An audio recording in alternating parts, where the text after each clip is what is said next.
The worst economic crisis in 45 years has left the archipelago nation of Cape Verde increasingly exposed to organized crime and money laundering, undermining the country's political stability and eroding its judicial independence.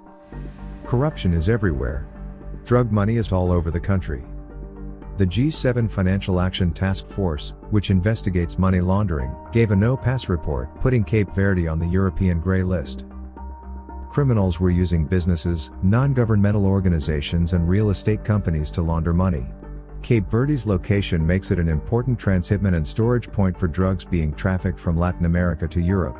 According to the United Nations Office on Drugs and Crime, Cape Verde topped the list of countries in West Africa where the highest quantity of cocaine was seized between 2009 and 2014, both at sea and on land.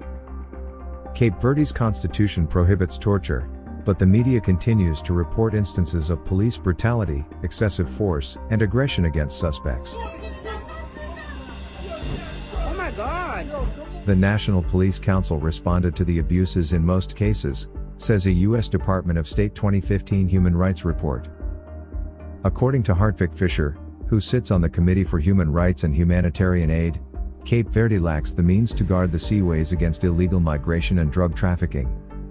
Cape Verde is not in a position to make just judgment. A Pangea risk report forewarned investors that the Cape Verdean judicial process and police system is highly vulnerable and could be susceptible to criminal activities. Since the illegal arrest of Venezuelan Ambassador Alex Saab in June 2020, false information about him and the Venezuelan government have been floating all over the internet. It is believed that Ambassador Saab's prolonged detainment without warrant is to increase pressure on Venezuela's President Nicolas Maduro. U.S. intelligence officials believe Saab to be instrumental in Maduro's negotiations with allies. Capitalist powers see Venezuela as a threat because it shows them that a different world is possible. They see Venezuela in the crosshairs of a far-flung, CIA-orchestrated sabotage plot determined to undermine it. In regards to the Alex Saab arrest, a Truth and Justice Commission should be set up with bipartisan support right now. The restoration of a modicum of trust through reciprocal gestures is strongly needed.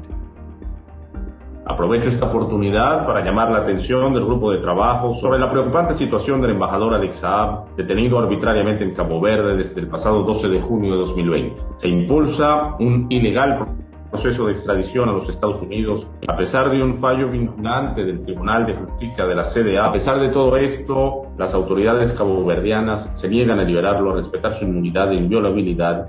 Reiteramos nuestro llamado sobre lo arbitrario de esta detención, que constituye un grave peligro para la salud y la vida del embajador Saab, demandando asimismo su inmediata libertad.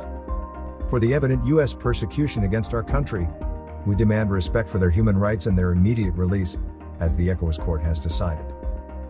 I'm calling on the Cape Verde government and the international support of the human rights to release Alex Saab with an immediate effect. Free Alex Saab now. What matters is that he should not be extradited.